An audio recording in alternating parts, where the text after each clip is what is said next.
Digital signal থেকে প্রত্যেকটা বোর্ডে কোয়েশ্চেন করে একটা কোয়েশ্চেন সলভ করে দিচ্ছি, আশা করি প্রত্যেকটাই সলভ হয়ে যাবে।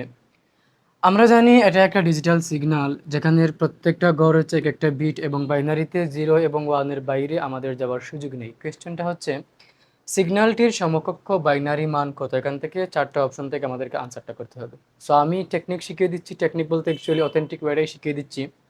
এটা একটা গড় যার সিগন্যালটা উপরে, এটা হচ্ছে সিগন্যাল। এটা একটা ঘর, সিগন্যালটা নিচে, সিগন্যাল নিচে, সিগন্যাল নিচে, এখানে উপরে, এখানে উপরে এবং এখানে নিচে। বা আমরা এটাও বলতে পারি, আমরা মনে রাখার জন্য আচ্ছা আগে আমরা সলভ করি। যেখানে যেখানে সিগন্যালটা উপরে সেটা হচ্ছে হাই। আমরা অফকোর্স গেট পড়ার সময় আমরা জানি অ্যাক্টিভ, লো, আমরা হাই জানি, আমরা লো জানি, তাই না? Okay fine. তো যেখানে যেখানে হাই থাকবে সেখানে হচ্ছে 1, যেখানে যেখানে লো থাকবে অর্থাৎ সিগন্যালটা নিচে সেখানে সেখানে 0, 0, 0, 0, এখানে সিগন্যাল উপরে 1, এখানে উপরে, এখানে নিচে 0।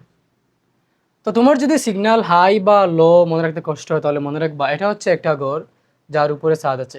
এটা একটা ঘর যার উপরে ছাদ আছে এবং ছাদ তো মাত্র একটাই হয়, ছাদ মাত্র একটাই হয়, তাহলে 1। এটাও একটা ঘর যার কোনো ছাদ নেই, ছাদ নেই মানে শূন্যটি ছাদ অর্থাৎ 0। এটাও একটা ঘর উপরে ছাদ নেই 0, এটাও একটা ঘর উপরে ছাদ নেই 0, ছাদ নেই মানে কোনো ছাদ নেই, কোনো ছাদ নেই মানে 0। এখানে আছে 1, এখানে আছে 1, এখানে নেই 0। তো মোট মেইন অথেন্টিক ওয়েটা হচ্ছে আমরা উপরে সিগন্যাল দেখলে লিখবো 1 অর্থাৎ হাই, সিগন্যাল নিচে হলে লিখবো আমরা 0 অর্থাৎ হচ্ছে যে লো। সো আনসারটা হচ্ছে 1 0 0 1 1 0 1 0 0 1 1 0 ক নাম্বার।